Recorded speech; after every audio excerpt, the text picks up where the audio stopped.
Assalamualaikum warahmatullahi wabarakatuh. Salam sejahtera untuk kelas 9. Bertemu lagi dengan saya Rahadin Yudhistira.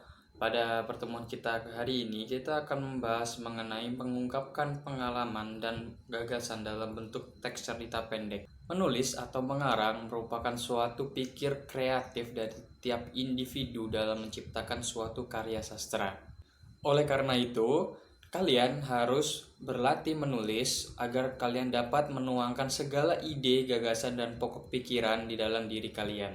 Adapun salah satu cara agar melatih kemampuan menulis kalian adalah dengan memodifikasi teks cerita pendek. Memodifikasi teks cerita pendek adalah kegiatan membaca suatu teks cerpen, kemudian dituliskan kembali ide, pokok pikiran, dan gagasan yang ada di dalamnya dengan menggunakan kalimat yang kalian buat sendiri.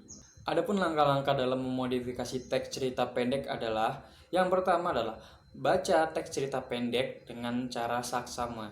Yang kedua adalah temukan ide-ide pokok di dalam teks cerita pendek yang telah kalian baca. Dan yang ketiga, kembangkan ide-ide tersebut menjadi bentuk tulisan dengan menggunakan kalimat kalian sendiri.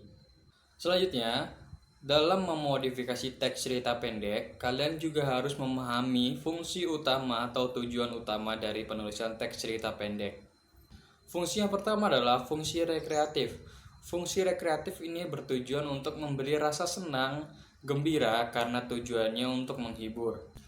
Fungsi yang kedua adalah fungsi didaktif. Fungsi didaktif bertujuan untuk mengarahkan serta mendidik pembaca melalui nilai pendidikan di dalam teks cerita pendek. Fungsi yang ketiga adalah fungsi moralitas.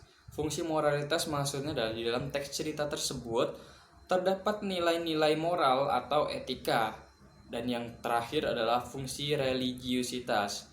Fungsi religiusitas ini berkaitan dengan ajaran agama dan keterkaitan seseorang dengan Tuhan. Dan yang terakhir adalah langkah-langkah dalam penulisan teks cerita pendek berdasarkan pengalaman pribadi.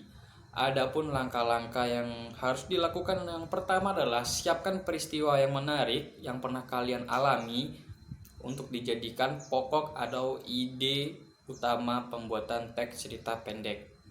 Selanjutnya, langkah yang kedua adalah tentukan judul teks cerpen yang akan digunakan. Langkah yang ketiga adalah susunlah alur cerita ke dalam bentuk kerangka teks. Dan yang keempat, kembangkan kerangka teks tersebut ke dalam bentuk cerita pendek. Usai sudah pembelajaran kita pada hari ini, kurang lebihnya mohon maaf. Billahi fisabilil haq fastabiqul khairat. Wassalamualaikum warahmatullahi wabarakatuh.